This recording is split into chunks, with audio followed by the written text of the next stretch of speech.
Alright, we here. I'm Here we 27 go. years old. I live alone in a Oh my god. Who cares about the Jeff? Sorry about that.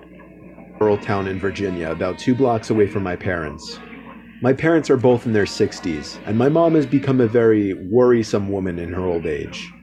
Sometimes she walks over uninvited and lets herself in, since I had regrettably given her a key, which can get a bit annoying.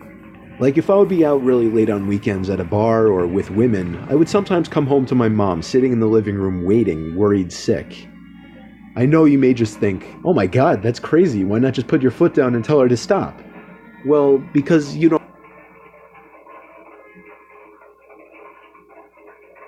know my mom. It's very hard to describe What her, happened but there? she's the kind of worrisome, innocent little lady that you just can't bring yourself to go against. And I hate to mention, she also has mild dementia. Anyway, this was Saturday night. I think it was around 2 in the morning.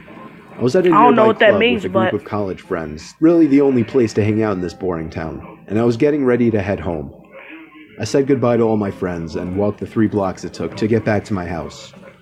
I walked up my front stoop in my drunken haze and dug my hand in my pocket for my keys. When I grabbed the doorknob, I realized it was unlocked. My mom was here again. I quietly opened and shut the front door, locking it behind me. I put my keys on the kitchen counter and found a note written in my mom's handwriting saying, "You forgot this at our house, next to the box of half-eaten cake my parents didn't want." I didn't see my mom anywhere, so I assumed she must have gone upstairs to sleep in the guest bed until I got back, which is something she would commonly do as well. Then I heard footsteps upstairs, confirming it, and that's when I sighed once again. 27 years old, almost 3 in the morning, and she still has to wait up and treat me like a child. I ran upstairs to check the guest bed, empty, along with all the bathrooms. I was afraid Mom was having one of her episodes due to her condition, so I ran to the phone to call my dad. After 4 rings, my dad picked up in a groggy voice, asking what the hell is the matter. After I told him that I heard Mom wandering around upstairs in my house, there was a short pause, and then he said, "That's not possible, she's sleeping right next to me."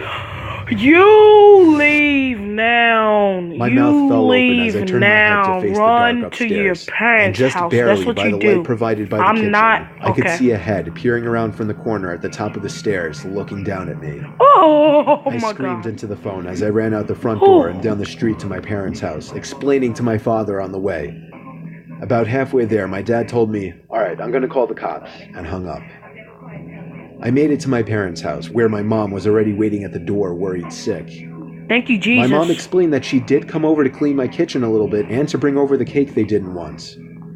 2 police cars pulled up in front of my parents' house, where they escorted me and my dad down the street to my house. 1 officer stayed outside with us, while 2 others went inside to investigate.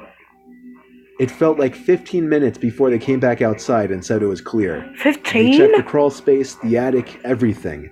There was really Clear? nothing for me to report, other than the door was left unlocked and I saw the outline of a head upstairs before I ran for it.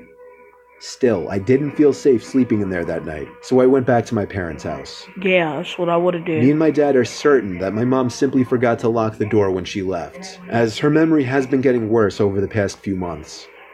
My dad has been stopping her from coming over alone from now on, which makes me both sad but also relieved. Some nights, I still get paranoid that whoever was in my house that night never left, and is still hiding in here somewhere. Wow, that was scary. Hope you like this video. Like, subscribe, and share.